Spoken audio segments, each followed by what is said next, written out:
그래서 지금까지 그냥 제 나름대로 교양적으로 정리한 보수주의자가 무엇인가 이거에 대해서 말씀드렸다면은 마지막으로는 한국의 보수주의는 대략 어떤 특징이 있고 어떤 뭐랄까요, 제가 보면은 좀 뒤틀림이 있는데 정상적이지 않은 그런 부분이 있고 어떻게 고쳐 나갈까에 대해서 간략히 말씀을 올리도록 하겠습니다.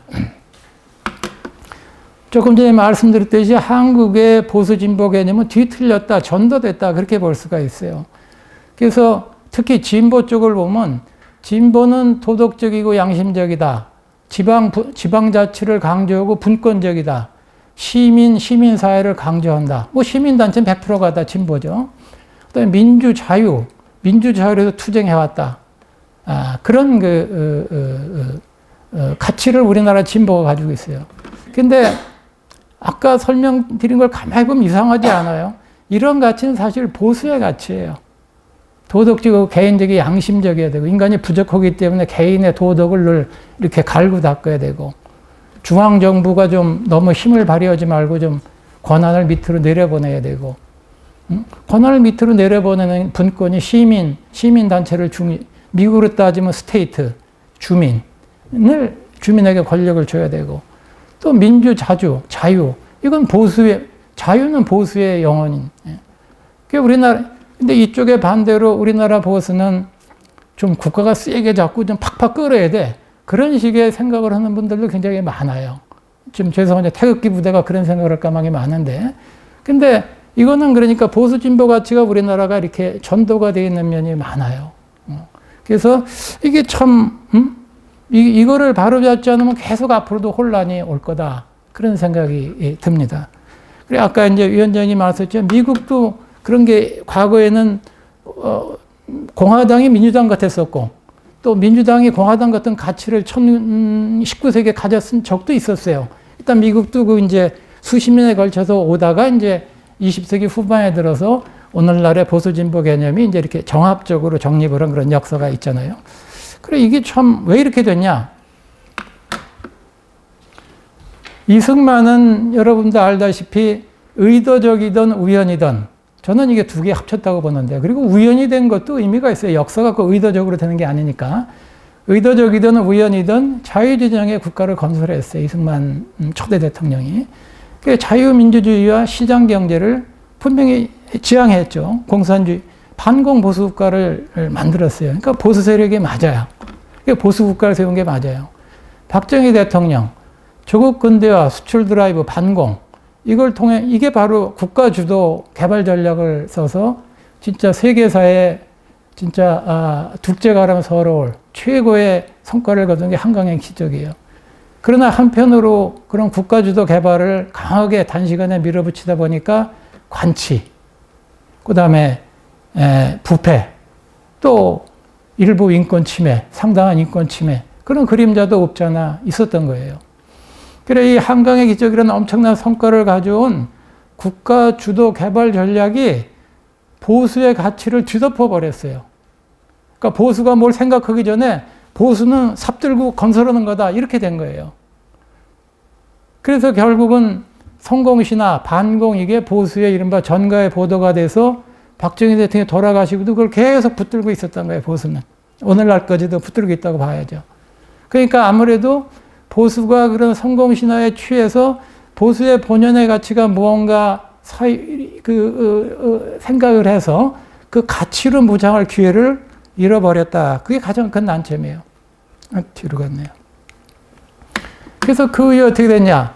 박정희 씨 개발 전략은 이제 90년대 들어서 거의 효용을 잃어감에도 불구하고 보수 세력은 여전히 그때를 손에 쥐고 그러다 보니까 보수 본래 이념이 무이념 상태로 기득권 공동체 비슷하게 전락을 해서 두 차례 집권 실패 후에 두 차례 재집권을 성공했는데 좀 냉정히 보면은 MB 정권만 해도 박정희 향수가 작용한 면이 많고 여기는 좌파가 워낙 개판을 찼으니까 그 다음에 박근혜 대통령은 뭐 솔직히 친딸이셨고 그래서 어떻게 보면 보수가 압도적인 지지로 혁신해 나갈 기회에 혁신을 못하고 그만 더 과거로 결과적으로는 주저앉고만 그리고 보수가 부패했지만 유능하다 그랬을 때 유능 이미지를 잃어버리니까 결국은 똑같이 무능한데 더러운 놈과 깨끗한 놈 대결에서는 이길 수가 없는 그런 시대가 온 게 오늘날에 지금 이런 냉정한 이제 평가가 이제 된 거죠. 근데 이제 좌파도 보니까 깨끗한 놈들이 아니다 이렇게 되니까 국민들이 더 이제 혼란스러워진 이제 그런 상황이 된 거예요. 그러니까 지금도 그렇다면 이런 시절에 이런 시점에 예를 들어 아까 이제 골드워터 말씀을 드렸지만 진짜 어떤 정치인들이 누가 이게 아니다 그러고 자기의 정치 생명도 거는 사람이 나와주면은 나라가 복된 건데 그런 기색은 아직 보이지 않고 있어서 해결이 안 되고 있어요. 한편 뭐 아까 위원장님도 우리나라 진보에 대해서 말씀해 주셨지만 진보 역시 갱신 없이 운동권의 습속 좀 유식하게 보면 아비투스를 가지고 오늘날에 그냥 주류 세력이 된 거예요. 그래 아까도 지적해 주셨듯이 그 사람들이 한때 가졌던 사상은 주체 사상이에요. 그래 주사파예요. 자기들도 주사파라고 그러고 NL파예요. 민족 해방을 외쳤기 때문에 NL 주사파예요. 그래서 NL 주사 사상을 바탕으로 해서 혁명을 일으켜서 민주화와 사회혁명을 동시에 달성시키자 그런 뜻이 80년대 운동권이에요. 그래서 그거 자체를 지금 좋다 나쁘다 얘기하는 게 아니라 그거는 90년 초에 이미 효용을 잃어버렸으면은 새로운 사상으로 무장을 해야 되는데 그분들도 그럴 기회가 없이 민주화 경향만 가지고 정치나 사회에 그냥 입문을 해서 성공을 거둬서 주류 사회가 됐다. 그러니까 어떻게 보면 이 복잡한 3차 산업, 4차 산업혁명 시대를 이끌 만한 그런 어떤 콘텐츠가 없이 어떤 그런 투쟁적인 그런 어떤 그 정치력 또 끈끈한 우애 이런 것만 가지고 주류 세력이 된 게 오늘날의 현실이 아닌가 그런 생각이 듭니다. 그러니까 이 사람들이 북한에 쩔쩔매는 거는 간단해요. 자기들이 한때 주체 사상을 달달로 했기 때문에 북한 그러면 일단 좀 트라우마 같은 게 있어요. 그래서 이제 진중권 그런 사람이 지금 진보가 이 사람들은 진보가 아니라 그냥 잡놈들이다 그런 게 맞아요. 그래서 보수가 종북주의자다 비판하는데 종북주의자들도 아니에요. 그냥 어렸을 때 생각하니까 북한 그러면 일단 찔끔하는 거예요.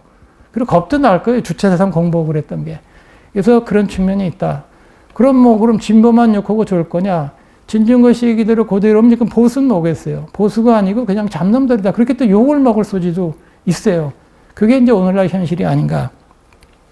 그래서 예를 들어서 오늘날 보수와 진보가 내용만 다르지 상당히 다른 꼴이 많다.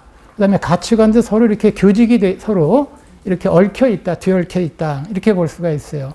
그래서 간단한 사례로 보수가 수십 년 동안 반공 빨갱이론으로 상대를 두드려 잡았다. 그런 욕을 먹어요. 사실 빨갱이 그러면은 토론이 불가능해서 참 이게 어떤 의미에서 안타까운 일이죠.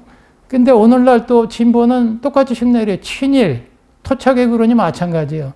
이거 아니라 그러기가 상당히 곤란해요. 그럼 너 친일이냐 이러니까. 그렇듯이 참 이런 게 한쪽이 정상화가 안 되면은 이렇게 서로 이게 이런 현상이 벌어진다. 그런 생각이 들어요. 근데 단지 지적할 게 반공은 그래도 냉전 시대에 불가피하고 효과가 있었던 선택지예요. 근데 친일이라는 것은 지금 아무런 시대적인 효용이 없다는 차이가 있어요. 그렇지만 어쨌든 뭐 반공 빨갱이론도 냉정하게 보면은 반성할 점이 많고 이 친일 토착 외교로는 진짜 시대착오적인 그런 게 아닌가 그런 생각이 듭니다.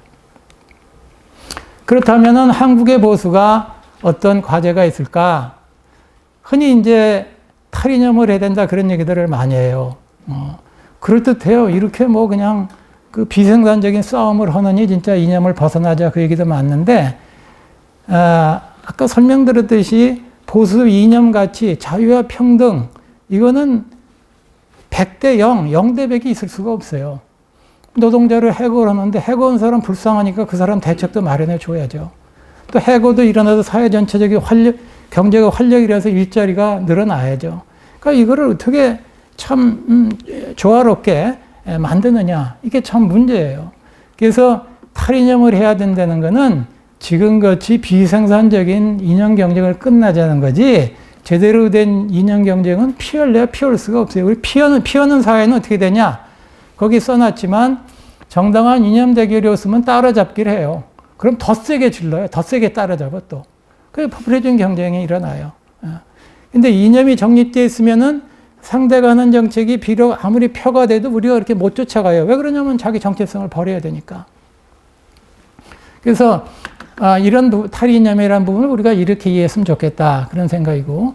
당연히 말씀드렸지만 보수 이념을 정립할 필요가 있다. 지금 보수 진보가, 한국 보수 진보가 뒤섞여 있는데 이거를 좀 완전히 뭐 이렇게 줄을 세우진 않더라도 되게 이게 보수의 중요한 가치구나. 이런 것들을 좀 주요 가치를 재정립해서 진짜 정렬해서 정상화할 필요가 있다. 그래서 보수가 정상화가 돼야 진보도 자극을 받아서 진보도 정상화가 되고 있고. 모르겠어요. 보수가 잘못돼서 이렇게 폭망을 했다면은 또 잘못된 진보도 결코 장기화되지 못할 거예요. 그때 진짜 제대로 된 어떤 그 건강한 그런 대치 구도가 형성이 될 기회가 아닌가 그런 생각을 해볼 수가 있어요.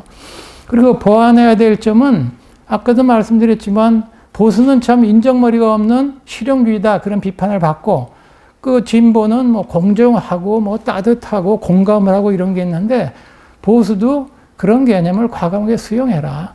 공정 문제, 사회 정의 문제, 국민의 행복 문제 이런 거를 자기네 그 아젠다로 끌어들여라. 그런 그 과제가 있습니다. 그리고 보수가 과감한 개혁을 해야 되는데 사실 우리나라 보수는 찬란한 개혁의 역사를 가지고 있어요. 우리가 몰라서 그렇지. 박정희 대통령 조국 근대도 대단하지만 의료보험 좀 획기적인 거 아니에요 오늘날? 전두환 대통령 정경분리 이분이 집권 과정의 비정당성은 오늘날까지도 지탄받고 있지만 일단 권력을 잡은 그 독재 권력자가 철저히 경제의 어떤 자율성을 부여해서 그 삼재 시대의 호황을 이끈 거는 큰 업적이에요. 그것도 엄청난 개혁이에요. 그 다음에 노태우 대통령의 탈권위 북방외교 찬란한 개혁이에요. 김영삼 대통령 하나회 해체, 금융실명제, 역사 바로 세우기. 역사 바로 세우기 하나 말씀드리면은 이게 그 이후에는 좌파 정부의 전유물이 됐어요. 오늘날까지도. 그리고 우파는 마치 과거사를 건드리면은 뭐 이렇게 경기를 일으켜요. 그게 우파 가치가 부족해서 그래요. 진정한 우파라면은 과거에 잘못된 것도 과감하게 규명하고 사과하고 오히려 더 나서서 치유하려고 노력을 해야 돼요. 자유가 침해된 사건에 대해서. 우리 보수 세력이 헛일이지만 우리가 참여하겠다. 그런 자세로 나가야 옳았어요. 그렇다면 김영삼 대통령의 역사 바로 세우기 이런 거는 보수가 계승을 해서 하면은 더 큰 공감과 효과가 커요. 근데 보수는 지금도 과거를 왜 과거를 들추냐 이러는데 잘못된 거는 보수야말로 제대로 들춰서 밝혀서 사과하고 바로 피고 이런 작업이 오히려 보수의 품격이 아닌가 그런 안타까움이 있어요. 그러니까 그런 걸 피우다 보니까 보수가 자꾸 수고화된다 이런 느낌을 주는 게 아닌가. 그래서 여기 말씀드렸듯이 사실 지난 수십 년 동안 보수는 사실 찬란한 개혁의 역사다 그런 자부심을 가져야 되는데 그런 자부심이 오늘날 부족하고 이명박 대통령, 박근혜 대통령 때 이런 식의 어떤 과감한 개혁이 너무 부족했다. 그렇게 볼 수가 있어요. 그렇다면은 한국의 보수가 어떤 특성이 있고 어떻게 좀 아쉬운 점이 있고 무슨 과제가 있나 말씀드렸다면은 간단히 이제 마무리를 지어보도록 하겠습니다. 우선 처음에 말씀드렸듯이 미국의 경우는 이 베리 골드워터가 아까 그런 역사적인 어떤 문맥에서 이런 책을 써서 결국 자신의 어떤 정치적인 유불리를 떠나서 그냥 한 몸을 던진 거죠. 역사의 경랑에. 진짜 희생정신 책임감을 가지고 역사의 경랑에 던져서 그게 밑바탕이 돼서 레이건이 1980년에 집권함으로써 현대적인 양당 체제의 이념 그 가치가 성립을 했다. 그렇게 말씀을 드렸어요. 근데 미국 같은 경우는 양당 체제인데 보수적인 나라예요. 그러니까 두 나라의 이념 차이는 굉장히 좁아요. 민주당이 집권하고 공화당이 집권하고 별 차이가 안 나요. 그럼에도 불구하고 그 선명한 몇 개의 가치를 두고 치열하게 대결하고 있어요. 그렇듯이 그게 건강성을 유지하는 거죠. 그러니까 양당이 차이가 없다 그러면 잘못하면 서로 아까도 말씀드린 포퓰리즘 경쟁을 할 수 있는데 그렇게 못하게 돼 있어요. 왜 그러냐면 이념 차이는 좁아도 서로 지향하는 목표가 첨예하게 다르기 때문에 가깝더라도 서로 이렇게 넘어가질 못하고 경쟁을 하고 있어요, 계속.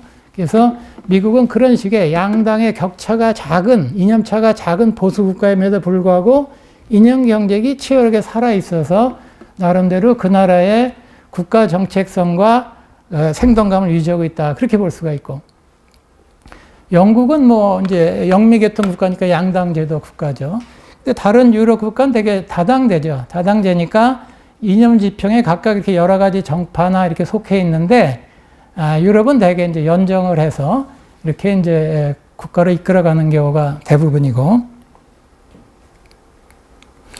이제 우리의 경우가 제일 문제죠. 우리의 경우 문제인데 조금 전에 말씀드렸듯이 보수와 진보가 이제 상당 부분 이렇게 이제 이념이 서로 이렇게 얽혀 있다. 좀 그런 부분을 이제 앞으로 어떻게 해결하느냐. 그런 부분이 이제 남아있고. 그러니까 보수가 그 이제 전성철 변호사 그런 분이 얘기했듯이 보수의 영혼은 자유와 선택의 원칙인데 우리나라 보수가 그걸 철저히 이해를 하고 있느냐. 그런 과제가 있고. 그래서 이념을 정렬하고 이렇게 정합할 과정이 한번 좀 공부할 기회가 필요하다. 그렇게 볼 수가 있고. 결국은 거듭 말씀드리지만 그래서 이걸 이렇게 이제 일직선으로 좀 완전히 직선 아니래도 좀 그래도 일직선으로 펼 필요가 있고 결국 보수, 진보, 자유, 평등은 어느 수준에서 또 어떤 방식으로 믹스하느냐가 국가건, 단체건, 정당이건 개인의 이념적 정체성이에요. 뭐 나는 뭐 이쪽에 100 보수다, 극단 보수다 이렇게 할 수도 있고 뭐 극단 뭐 진보다 할 수도 있지만 실질적으로는 어느 지점에서 두 가지를 믹스하느냐가 정체성이 개인이건 단체건 정당이건 국가의 정체성이 생기겠다. 그런 생각이 들어서 원칙을 그리고 또 하나 이제 원칙을 지키되 그에 계속 유연성을 발휘하고 과감한 개혁이 필요하다. 그렇게 볼 수 있는데 그래서 이를테면은 양극단이 있다면 이렇게 어떤 두 정당이 예를 양당 체제 중심으로 두 정당이 있다면은 두 정당의 정체성이 조금씩 다르지만 요 언저리에서 그 국가의 정체성이 정해지는 국가가 탄생하겠죠. 그랬을 때 두 정당 간의 이념 차이가 벌어질 수도 있고 좁아질 수도 있고 그건 국가에 따라 달라져요.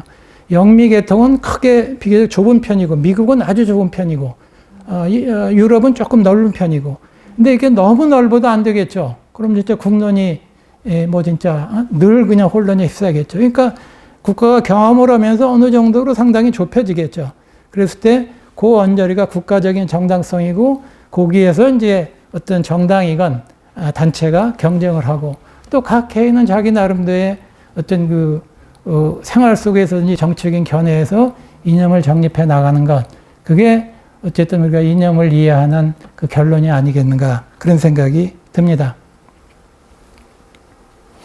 그래서 결국 이제 처음에 보수주의자 양심 그런 채로 시작해서 글로 한번 다시 돌아가 보면은 1960년 아까 말씀드리듯이 뉴딜 전통이 20년 내지 30년 내려와서 이 골더터가 보기에는 국가 권력이 강화되고 주나 주민의 권력이 위축됐다. 이게 위기다 생각했을 때 골더터는 오늘날 미국은 국가 권력이 비대하고 자유가 위축되어 있다. 이걸 문제 삼아서 이 책을 쓴 거예요.